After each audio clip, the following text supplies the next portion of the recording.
क्या आप प्रॉपर्टी खरीदने जा रहे हैं और वो भी ऐसी प्रॉपर्टी जिसमें वक्फ बोर्ड का नाम लगा हुआ है? सावधान, today we are going to dive deep into the world of Waqf board properties and will find out क्या है ये वक्फ बोर्ड, किस तरह इस प्रॉपर्टीज को खरीदा जा सकता है या खरीदा जा सकता है भी या नहीं। Hello everyone and welcome back to my channel. अगर आप यहाँ नए हैं तो मैं यहाँ प्रॉपर्टी बायर्स और इन्वेस्टर्स को हेल्प करता हूँ प्रॉपर्टी खरीदने के लिए। Chapter number 1, what are Waqf properties, जिसमें लोग डोनेट करते हैं अपनी प्रॉपर्टीज किसी चैरिटेबल यूज के लिए। तो क्या चैरिटेबल यूजेस हैं?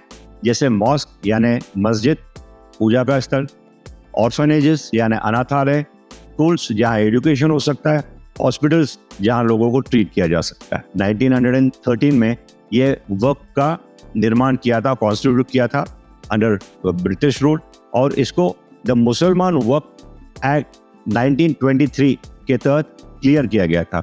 और अभी का जो एग्जिस्टिंग वक्फ एक्ट है वो पास हुआ है 1995। वक्फ बोर्ड एक गवर्नमेंट की बॉडी है जो इन सारी प्रॉपर्टीज की देखरेख करती है और ये इंश्योर करती है कि इसका मिसयूज ना हो। ये एक इम्पोर्टेंट इंस्टीट्यूशन है इस्लामिक सोसाइटी का जो सोशल और रिलीजियस पर्पस के लिए काम करता है। जैसे कोई इंसान गुजर जाता है मुस्लिम, वो अपनी प्रॉपर्टी नॉमिनेट करता है या देता है अपनी वाइफ को, लेकिन अगर उसकी वाइफ गुजर जाती है और उसका कोई बच्चा नहीं है, कोई औलाद नहीं है, वो वक्फ बोर्ड उसको टेक ओवर कर लेगा by default. That is the law. Chapter 2 is legality of buying a Waqf property. So the general rule is buying Waqf property is illegal. जी हाँ, it is absolutely illegal. These properties are not meant for private ownership and are legally restricted. लेकिन इसी में exception है कि अगर कोई property जिस पर्पस के लिए दी गई है, डोनेट की गई है, उसका यूज उस तरह से नहीं हो रहा है, तो then Waqf board can decide कि चलिए अब इस प्रॉपर्टी का यूज तो हो नहीं रहा है जिस पर्पस के लिए ली गई है,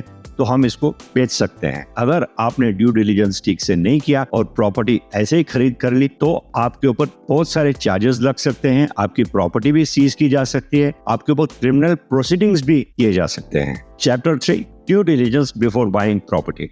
दोस्तों, प्रॉपर्टी कोई भी प्रॉपर्टी हो उसका ड्यू डिलिजेंस तो बिल्कुल होना ही चाहिए। आपको किसी लॉयर से पूरी प्रॉपर्टी चेक करवानी चाहिए, पूरे डॉक्यूमेंटेशन चेक करवाने चाहिए। मगर अगर ये प्रॉपर्टी वक्फ बोर्ड की है तो आपको 3 बार इसको वेरीफाई कराना चाहिए, because you are entering into an legal minefield, जैसे मैंने पहले बताया। सबसे पहले लोकल रिकॉर्ड्स चेक करवाइए वक्फ बोर्ड के दफ्तर से, ऑफिस से। उसके बाद you consult with local land records, जैसे तलाटी ऑफिस है, तहसीलदार ऑफिस है, मैं महाराष्ट्र की बात कर रहा हूँ, और बाकी स्टेट्स में जो गवर्नमेंट के रजिस्ट्रार्स हैं, जहाँ पर जैसे पटवारी है आपके, वहाँ जहाँ रिकॉर्ड्स होते हैं, उनके पास आप जाके ये चेक करिए कि ये प्रॉपर्टी किसके नाम से है, वेदर इसके ऊपर वक्फ बोर्ड का नाम लगा हुआ है क्या।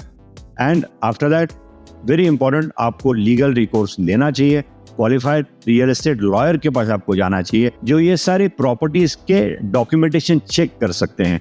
ऐसे कोई लॉयर के पास मत जाइए जो रियल एस्टेट के प्रॉपर्टीज के डॉक्यूमेंट्स चेक नहीं करते हैं, बिकॉज उनको शायद इस बात की समझ कम होगी क्योंकि उनकी प्रैक्टिस नहीं है। उसके बाद अब इसको ओनरशिप के डॉक्यूमेंट्स वेरिफिकेशन कीजिए, वेदर इसको सेलिंग राइट्स हैं ये प्रॉपर्टी बेचने के और ये अपनी मर्जी से ऐसे ही बेच रहा है।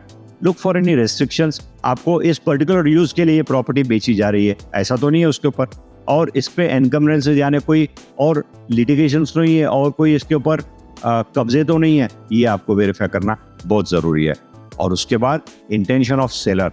कई प्रॉपर्टीज सस्ते में आती है, अगर कोई प्रॉपर्टी आपको सस्ते दाम में मिल रही है तो understand there is some pitfall, you have to be very very careful about this potential risk that you are going to enter in. जैसे रिसेंटली इकोनॉमिक टाइम्स में यह कोट किया गया था कि once a property is declared Waqf, it remains forever, यानी आप वक्फ के पास से छुड़ा नहीं सकते कभी भी कोई प्रॉपर्टी। इसके चलते कई डिस्प्यूट्स और क्लेम्स आज भी चल रहे हैं और वो कोर्ट्स में केसेस हैं। आर्म फोर्सेस और रेलवेज के बाद Waqf board is the 3rd largest land holder.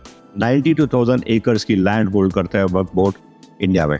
Buying property may be exciting but it is crucial to proceed with caution, especially when dealing with potentially restricted properties like those under Waqf board.